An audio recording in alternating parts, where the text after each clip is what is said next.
Bé, bona vesprada, bona nit ja a tots i totes.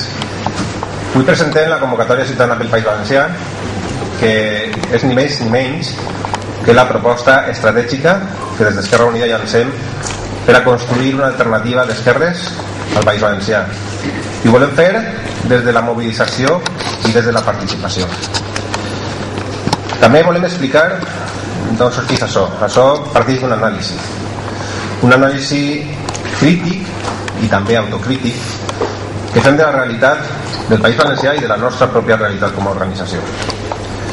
Un anàlisi que està més o menys express en el manifest. Hem volgut ser prou transparents i que pugueu saber què estàvem pensant com a organització per a proposar després aquesta convocatòria ciutadana.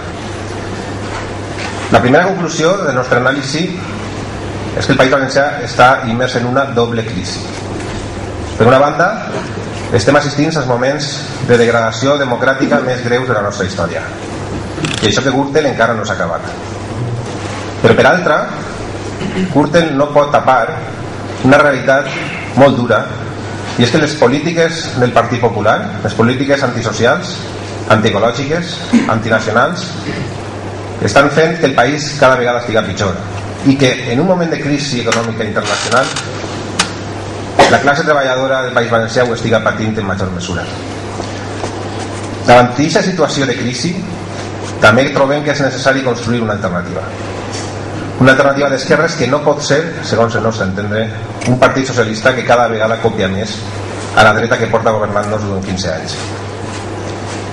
El segon punt de l'anàlisi que fem, mirant per una banda els resultats de les últimes eleccions, també podríem veure les enquestes recents, parlant en organitzacions i persones, és que la possibilitat de trencar el bipartidisme en tot el que allò suposa passa per Esquerra Unida. Però també sabem que no podem quedar-nos de braços creuats, que no podem donar-nos per satisfets amb ser la força política que pot competir amb el PP i amb el PSOE per entrar a les Corts, perquè creguem que fa falta molta més gent, que fa falta enfortir aquest projecte per a poder aconseguir aquesta alternativa que volem construir. I per tant, nosaltres soles, ara per ara, Esquerra Unida és necessària però no és suficient. Per tant, com fer-ho?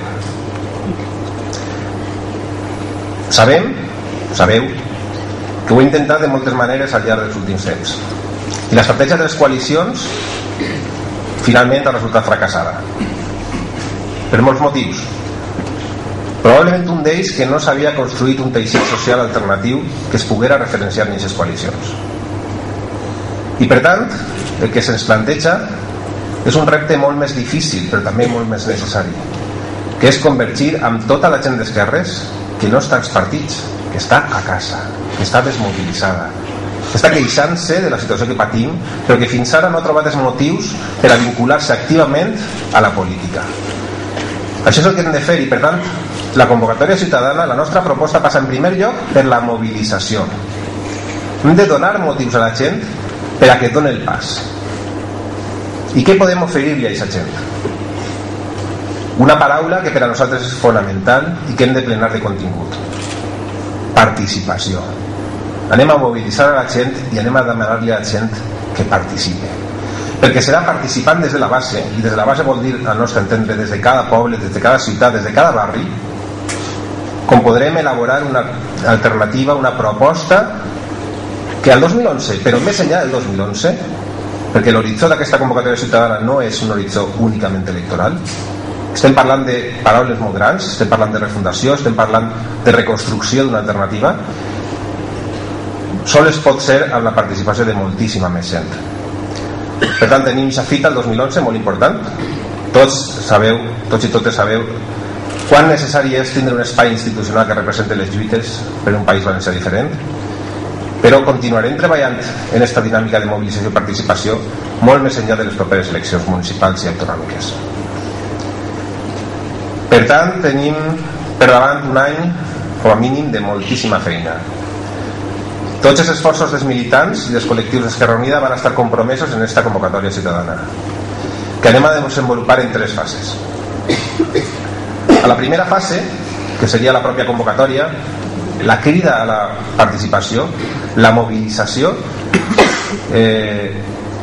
volem donar-li un període de temps suficient com per a que això pugui ser efectiu.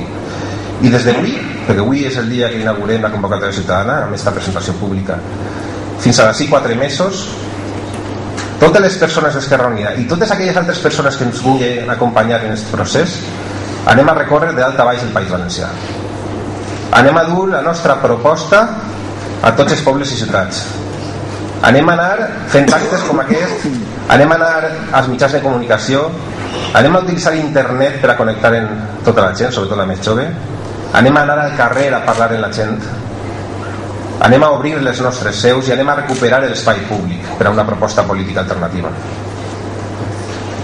per a després donar-li contingut a aquesta crida de la mobilització amb una participació que des del mes de febrer fins al mes de juny volem que siga intensa i volem que siga productiva, en una segona fase que anomenarem la convenció, on volem que totes les persones d'esquerres participen en l'elaboració col·lectiva dels programes municipals i autonòmics, perquè entenem que és imprescindible vincular els dos processos. Així no pot haver una alternativa per al país si no hi ha una alternativa per als pobles i les ciutats. Les problemàtiques locals no se poden resoldre sense enfrontar també els problemes globals, i per tant farem convocatòries ciutadanes a cada poble i a cada ciutat del país. Hem de trobar la manera, i també volem que ens ajudeu, de donar-li cos a aquesta participació, de buscar el mètode que siga més enriquidor, més productiu, per arribar a un resultat que siga de tots i totes, no sols dels afiliats i les afiliades d'Esquerra Unida, sinó de moltíssima altra gent que segurament trobarà motius per a participar en aquest procés. I per últim, una tercera fase també important serà l'assemblea de la tardor del 2010, d'ací un any, on haurem de concloure tota aquesta idea de treball col·lectiu amb l'elaboració, amb l'elecció de les candidatures que millor puguen representar aquest esforç, que millor puguen representar aquesta alternativa. I després començarem una campanya electoral difícil, on també necessitarem l'esforç de tots i totes per a trencar el bipartidisme. I aquest bipartidisme que el País Valencià sempre amenaça amb silenciar la veu de centenars de milers de persones. És esta una proposta que presentem des de l'orgull i des de la humilitat. Des de l'orgull d'una trajectòria coherent en la defensa dels drets socials, de la sostenibilitat, de la nostra cultura, i també des de la humilitat, des d'aquesta autocrítica que estem exposant davant vosaltres, de saber que encara hem de fer les coses molt millor i que per això ens cal moltíssima gent que es puga vincular a aquest projecte. És un repte molt ambiciós, segurament més difícil que altres que hem assolit en el passat, però trobem que és l'única manera de redreçar l'actual situació del País Valencià. I acabar dient-vos que per suposat comptem amb tots i totes vosaltres. Molt bé, Ignasi.